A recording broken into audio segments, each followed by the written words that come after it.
Hi అండి. ఈరోజు మనము అప్పటికప్పుడు చాలా ఈజీగా లంచ్ బాక్స్లోకి పచ్చిమిర్చి నువ్వులు రైస్ అండి. చాలా చాలా ఆరోగ్యానికి హెల్త్ బెనిఫిట్స్ ఉంటాయి మనకి ఈ నువ్వుల వల్ల. మనం బ్రేక్ఫాస్ట్ కింద చేసుకోవచ్చు, లంచ్ కింద, డిన్నర్ కింద, మిగిలిపోయిన రైస్తోనైనా ఏ విధంగానే చేసుకోవచ్చు. చాలా సూపర్ ఉంటుందండి.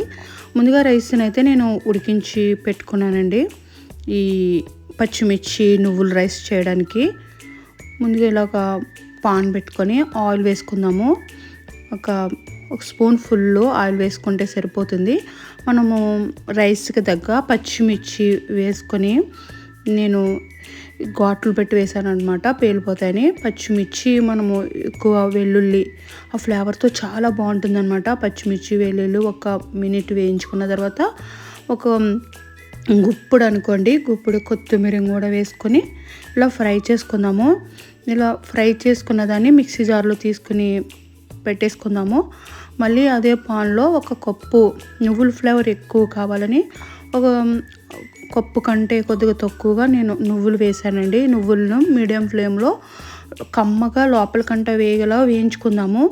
మనకి చిటపట్లు అవుతుందన్నమాట. ఆ నువ్వులు వేయించుతుంటే ఆ వాసన అరోమా కూడా బాగుంటుంది. వేయించిన తర్వాత అలా వేయించుకుని పక్కన పెట్టేసుకున్న తర్వాత మనము ఉడికించుకున్న రైస్ను చల్లార్చుకుందామండి.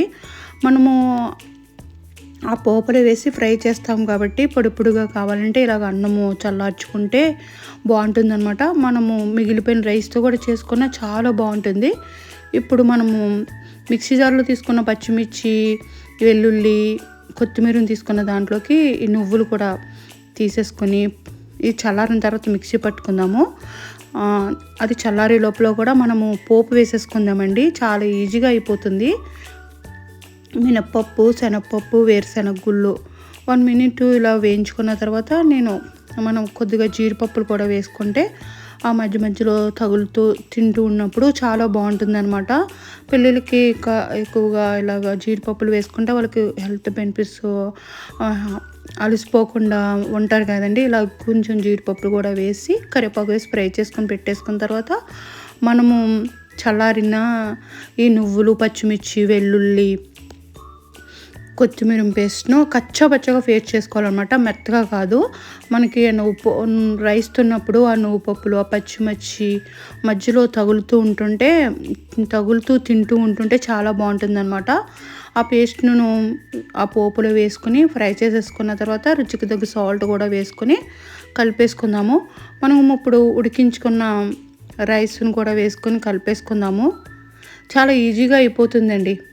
లంచ్ బాక్స్లోకి మనకి కర్రీ వండుకోవడానికి బద్ధకం వస్తున్నప్పుడు ఇలాగ ఫ్రైడ్ రైస్ ఇలాగ నువ్వులతో ఈ రైస్ ఒకసారి ట్రై చేయండి. నిజంగా ఆ నువ్వుల ఫ్లేవర్తో అదిరిపోయిందండి.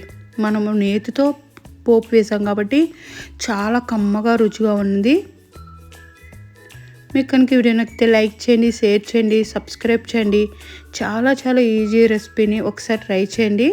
పసుపు కూడా వేసుకొని కలిపేసుకుందాము. నేనైతే ఇది మధ్యాహ్నము లంచ్లోకి చేసేసుకున్నాను అనమాట. ఒక్కళ్ళు ఉన్నప్పుడు కూర వండుకోవద్దు కదండి. అప్పుడు మనము ఇలాగా సింపుల్గా ఇలా రైస్ చేసేసుకుంటే అదిరిపోతుంది అనమాట. ఫైనల్ కొత్తిమీర వేసేసుకుందాము. ఇలా నువ్వులు, పచ్చిమిర్చి, వెల్లుల్లి ఇలా ఫ్లేవర్తో అదిరిపోయింది. నువ్వుల ఫ్లేవరు తెలుస్తుంది అనమాట మనకి. రైస్ తింటుంటే ఆ కమ్మదనం, ఆ రుచి తెలుస్తుందండి. మీరు కూడా ఒకసారి ట్రై చేయండి. ఈ టేస్ట్ని మీరు కూడా ఎంజాయ్ చేయండి. సూపర్ అంటే సూపర్ ఉంది. Thank you for watching.